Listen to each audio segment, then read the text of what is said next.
Hello and welcome to Old Lady Plays. I'm Kate, the Old Lady, and this is a primer on Advanced Squad Leader. And I know my American friends would call it a primer, but that's what you get for asking a Canadian. Let's get started. First, what is a war game? Well, basically, a war game seeks to recreate some battle from some time period. The more abstracted from an actual event this becomes, the less it seems like a war game. Most wargamers I know wouldn't consider chess a wargame, for instance, or US football, though both are clearly abstractions of basic military concepts. That's the key, though: abstraction. Advanced Squad Leader is not about abstraction. It is the opposite. Rather than a game, it's a simulation in cardboard and dice. It's meant to recreate specific actions on specific dates from a specific time period. It's a war game under that definition, but it's definitely not abstract. It's a system of rules for recreating the world of World War II and some other actions either side of it, such as the Spanish Civil War and the UN Korean police action. It does this on game boards, divided up into hexagons, each of which represents about 40 meters across. And it does this in player turns, which amount to about 2 minutes of represented time each. Now, let's just move in so we can see things a little better here. To be specific, Advanced Squad Leader, or ASL as I'll call it from now on, is focused on ground combat at the squad level. Infantry Counters represent anything from a single man to a group of 12 or so, known as a squad. They come in different colors, as you can see here, to represent different nationalities and subgroups within them. Each infantry counter has 3 values on it in large numbers like this one.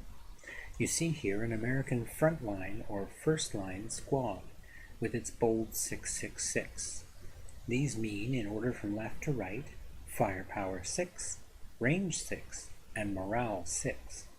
There are other numbers here and there on the counter, but don't worry about those. That's for actual players. All you need to know is that those 3 big numbers tell you all about the squad carrying them.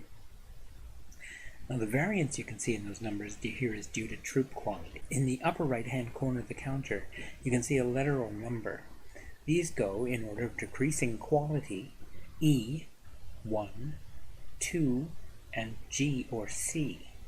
That is, elite, these guys; first line, these ones here; second line, for those countries that have them; and green or conscript troops, these guys over here. Up here we have a leader counter, out in front of the troops, as he ought to be. In this case, a German 10-3, best leader in the game, a 10-3. He has only 2 ratings, and you can tell he's a leader because he hasn't got dirt all over him. No, that's not how. You can tell because he's a single man on the counter. Single men on the counter mean either leaders or, more rarely, heroes. Expect extraordinary things from single men counters. They're what the game is all about. They put the leader in Advanced Squad Leader. Anyway, the 2 numbers on the counter mean his morale, 10, and his modifier, -3. The minus sign is very important. Leaders provide a major benefit to troops they're stacked with. They make infantry better at being infantry. Their leadership modifier, that -3, can be used to make infantry shoot straighter, to make them run farther, to make them carry more, to keep them from cracking under the pressures of war, or, if they crack anyway, to help them get their discipline back and get fighting again. Now, I've mentioned morale twice now. It's the last number on an infantry counter and the first number on a leader counter. It's a measure of how cool under fire the troops represented are. The higher the number, the better. 10 is normally the maximum a person can have. 6 is slightly below average for frontline troops. It's usually 7. When bad things happen to the squad may have to make a morale check. So a morale check is when we roll 2 6-sided dice, add them up, and compare them to the morale. If it's under the morale, they're all good. If it's exactly equal, they're usually okay with it, but they may hunker down and stay safe for a bit, called getting pinned. If it's over, they haven't responded well to being shot at, or whatever's making them take the MC, and they will break. This means they've lost their discipline as a military unit and are now functioning as just a group of frightened people. The best way to deal with that, for them, is to run away some, and we call that routing. They pick some bit of terrain that looks temporarily safe, and they run to it. If a leader is with them in that place, the leader can try and rally them, get them to take up their weapons and be a military unit again. So I've talked about bad things happening to infantry. In war, all the bad things happen to infantry. What the game tries to abstractly represent is the interaction of movement, gunfire, and time. When a unit fires at a target, the game abstracts those dozens of bullets over many moments into a couple of dice being rolled. If a unit moves right beside an enemy, that enemy will get to double his firepower for the point-blank shot. It's not just that they're physically closer and easier to hit, it's also that when they get in close, you can add grenades to the attack. When they're trying to close in, you're still shooting at them, that gets folded into the doubling, the fact that you've been shooting at them for a longer period. Similarly, you may see a player counting their movement out as they move a squad. The reason for this is that when the defender, the not moving player, sees a shot they want to take, they have to know how much of their time the target spent crossing that area. Movement is abstracted into movement factors for infantry, and these are used to limit the amount of ground a unit can cover in a specific time. The defender gets to pick when to say, "Stop there, I'm going to shoot," and the moving unit just has to take it. There's much more to these topics, of course, but that's the basic of the rules.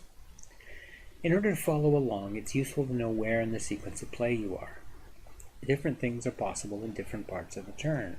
So you see we've got the turn indicator up here, and I'll just show you what it looks like as we move around. We'll move through the turn. We have first the rally phase, then the prep fire phase, movement, defensive fire, advancing fire, rout, advance, and close combat. And that's the 8 segments of play. We'll just leave it on rally for now, but I wanted to say that.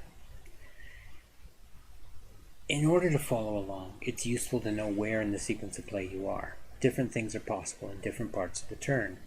And generally you'll see the time effect play out by the fact that the later in the turn you get, the less effective the shooting becomes because it's representing a shorter period.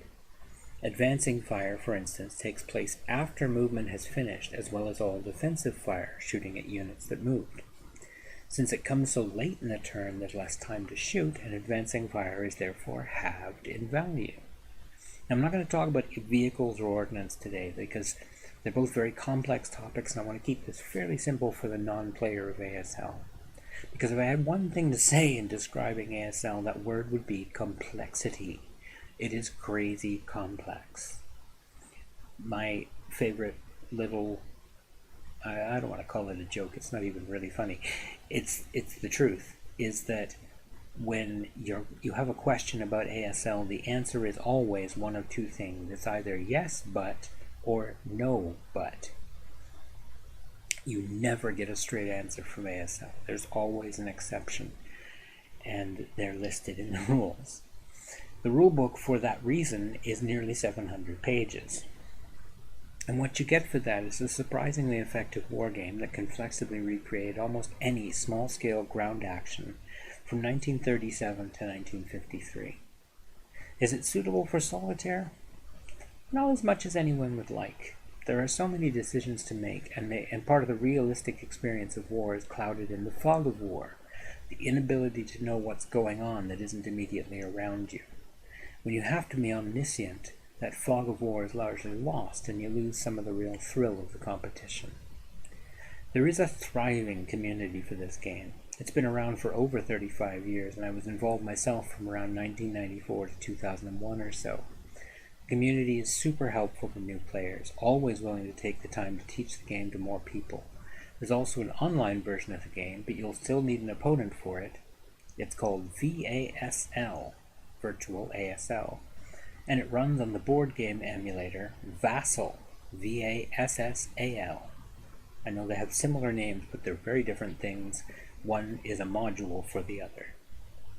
So you want to look for Vassal, VASSAL.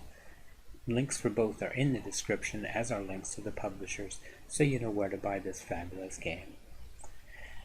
And that's pretty much it for this episode. I really just wanted to make a short show just explaining the outlines of the game. roughly how it works, enough so that you can follow along when I do my series showing a playthrough and have an idea of what's going on. If you have any questions, please feel free to ask them. I will be happy to make more videos explaining more things if people want to know them. But that's basically it for now. I'm going to try and start using or putting abbreviations up on the screen during videos when I use them so that people can start getting used to what they mean. I hope you'll find that useful as well. That's going to do it. I hope you've enjoyed the episode. Thank you very much for watching. I do appreciate your time. I hope that you have a great day. And take care.